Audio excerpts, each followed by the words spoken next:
हरि ओम तत्सत्। समानार्थानि चोक्तानि पदानि यत्र यत्र वै तात्पर्यं तत्र तत्रापि तेषां प्रोक्तम प्रसंगतः। गीता जी में आए समानार्थक पदों का तात्पर्य भाग 2।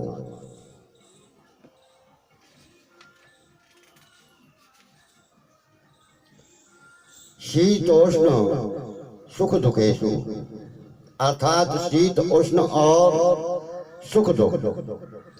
6वें अध्याय का 7वां श्लोक 12वें अध्याय का 18वां श्लोक। यहाँ शीत उष्ण पद से प्रारब्ध के अनुसार मिलने वाली अनुकूल और प्रतिकूल परिस्थिति ली गई है।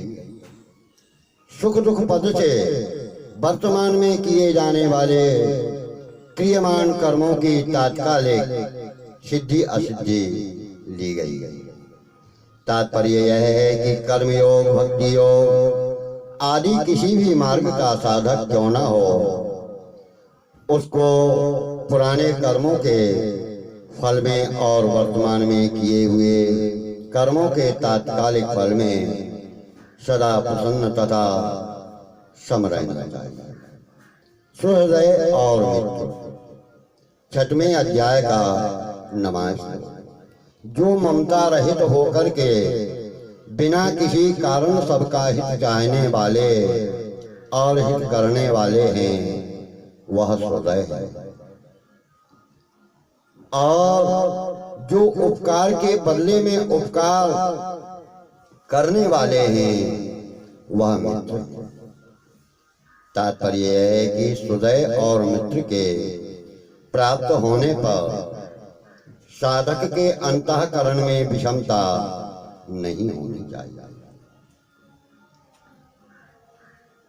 यह हृदय है, और वह मित्र है। ऐसा भिन्न भिन्न ज्ञान होने पर भी समता बनी रहनी चाहिए, विकार नहीं होना चाहिए। ज्ञान होना दोष नहीं है, विकार होना दोष है। अरि और द्वेष 6वें अध्याय का 9वां श्लोक।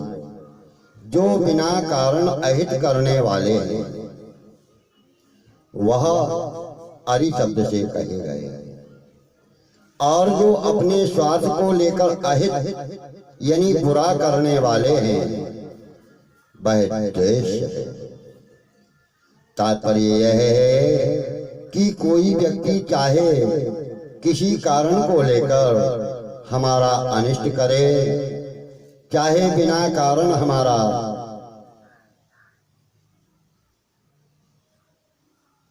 अनिष्ट करे, उसको दोषी नहीं मानना चाहिए।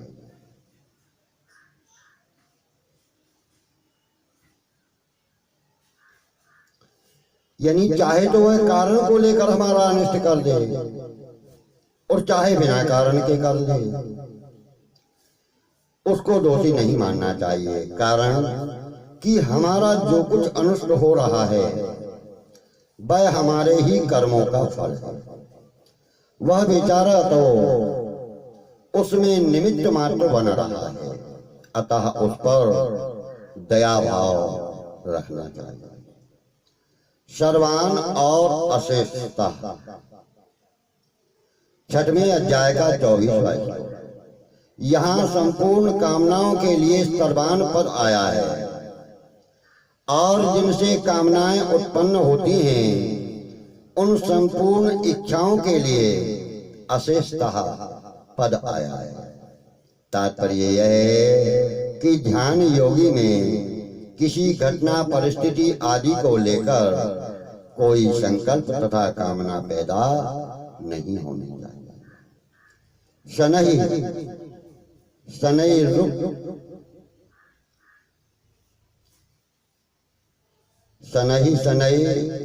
रूपमेत न किंचिदपि चिंतयेत। 6वें अध्याय का 25वां श्लोक। संसार का चिंतन न करे, उससे उपराम हो जाए, दूर हो जाए। यह बात सनहि सनई रूपरमेल पद से कही गई। और कुछ भी चिंतन न करे, न संसार का चिंतन करे, न परमात्मा का, यह बात न किंचिदपि चिंतित पद से कही गई। तात्पर्य यह है कि ध्यान योग का साधक चिंतन करने अथवा न करने दोनों से तटस्थ उपराम यानी दूर हो जाए।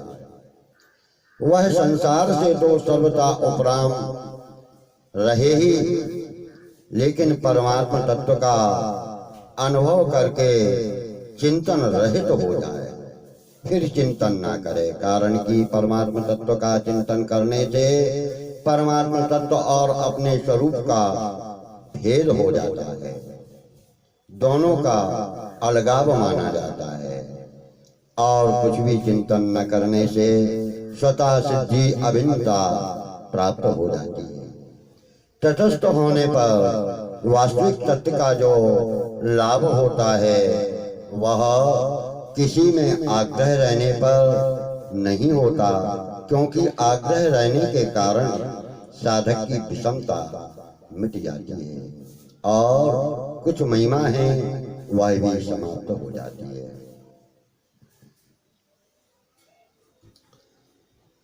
अस्थिरम और चंचल, छठवें अध्याय का 26वां श्लोक। यह मन ध्येय यानी साध्य में टिका नहीं, या टिकता नहीं, या लगता नहीं, इसलिए इसको अस्थिरम कहा गया।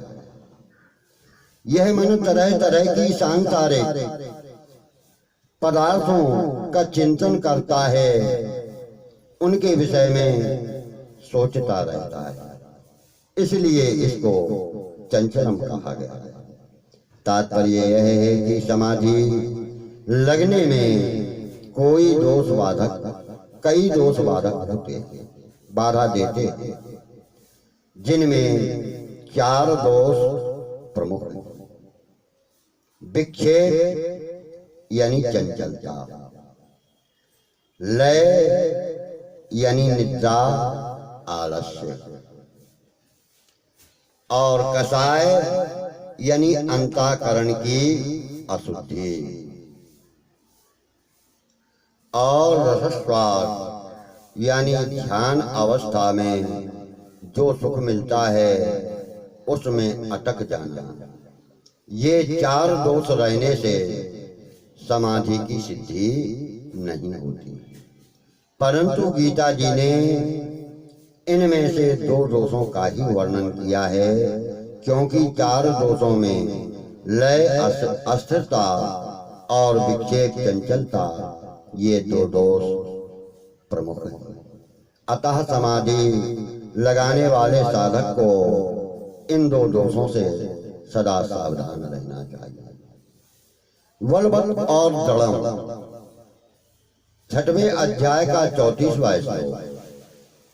कामना ममता आसक्ति के कारण मन का पदार्थों व्यक्तियों के प्रति गाढ़ खिंचाव रहता है। इससे मन किसी तरह भी उनकी ओर जाना नहीं छोड़ता, हट कर लेता है। अतः मन को दृढ़म यानी जिद्दी कहा गया है। मन का यह हट बहुत बलवान होता है, अतः मन को बलवत कहा गया है। तात्पर्य यह है कि मन को वश में करना बड़ा कठिन है, पर यह कठिन तभी होता है जब साधक मन को अपना मानता है। ममता रूपी मल रहते हुए मन शुद्ध नहीं होता। अगर साधक ज्ञान पूर्वक ममता का त्याग कर दे तो मन को बस में करना सुगम यानी सरल हो जाता है। परम और अनुत्तम, 7वें अध्याय का 24वां श्लोक। भगवान अजन्मा और अविनाशी होते हुए तथा संपूर्ण प्राणियों के ईश्वर होते हुए भी अपनी प्रकृति को वश में करके योग माया से प्रकट होते हैं। चौथे अध्याय का 6वां श्लोक। यह भगवान का परम भाव है और भगवान से उत्तम श्रेष्ठ दूसरा कोई है ही नहीं। 15वें अध्याय का 17वां और 18वां श्लोक। यह भगवान का अनुत्तम भाव है। तात्पर्य यह है कि भगवान सर्वश्रेष्ठ हैं, उत्तम से उत्तम हैं। भगवान के समान श्रेष्ठ कोई था नहीं, कोई है नहीं, कोई होगा नहीं और कोई हो भी नहीं सकता। अत्र और अस्मिन्, यहाँ अत्र पद प्रकरण का वाचक है, अस्मिन् पद मनुष्य शरीर का वाचक है। तात्पर्य यह है कि संपूर्ण स्थावर जंगम प्राणियों में रहते हुए भी परमात्मा का अनुभव मनुष्य शरीर में ही हो सकता है, किसी दूसरी योनि में नहीं होता। सततम और नित्य सम। 18वें अध्याय का 14वां श्लोक। यहाँ पर सततम पद का अर्थ निरंतर स्मरण करना, अर्थात जब से नींद खुले तब से लेकर रात में नींद आने तक स्मरण करते रहना। और नित्यसा पद का अर्थ है सदा स्मरण करना, अर्थात जब से इस बात की तरफ वृत्ति हुई है, ख्याल हुआ है, तब से लेकर मृत्यु तक स्मरण करते रहना। तात्पर्य यह है कि साधक का साधन नित्य निरंतर होना चाहिए, जिससे भगवान सुलभ हो जाते। क्रतु और यज्ञ। 9वें अध्याय का 16वां श्लोक, जिसमें वैदिक मंत्रों और विधियों की मुख्यता होती है, वह क्रतु कहलाता है। और जिसमें पौराणिक स्मार्त मंत्रों और विधियों की मुख्यता होती है, वह यज्ञ कहलाता है। तात्पर्य यह है वैदिक तथा पौराणिक दोनों प्रकार के यज्ञों को निष्काम भाव से तथा उत्साह और तत्परता से विधान पूर्वक करना चाहिए। निवासः स्थान और निधान। 9वें अध्याय का 18वां श्लोक। भगवान के चिदंश ये सभी जीव ईश्वर से नित्य निरंतर भगवान में ही रहते हैं।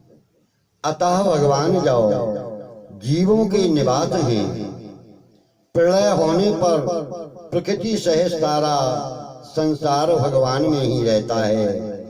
अतः भगवान इस संसार के स्थान है। संसार की चाहे सर्ग अवस्था हो, चाहे प्रलय अवस्था हो, इन सब अवस्थाओं में प्रकृति, संसार, जीव तथा जो कुछ भी देखने, सुनने, समझने में आता है, वह सबका सब भगवान में ही रहता है। अतः भगवान सबके निधान है। तात्पर्य यह है कि भगवान के सिवा जीवात्मा और प्रकृति, संसार का दूसरा कोई आधार, अधिष्ठान, आश्रय यानी सहारा है ही नहीं। सबके आधार आश्रय भगवान ही हैं। ऐसा मान लेने पर भगवान की तरफ स्वतः आकर्षण हो जाता है। फिर साधन स्वतः चल पड़ता है। बुद्धि, ज्ञानम और असम्मोह। 10वें अध्याय का 4वां श्लोक। जैसे बल्ब में बिजली प्रकट होती है, ऐसे ही जिसमें विवेक प्रकट होता है, उसका नाम बुद्धि है। सत असत नित्य अनित्य के विवेक का नाम ज्ञान है। अज्ञान से जो मूलता होती है उसके अभाव का नाम असंमोह है।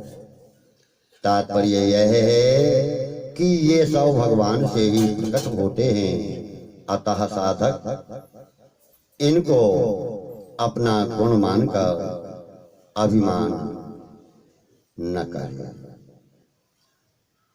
हरि ओम तत्सत।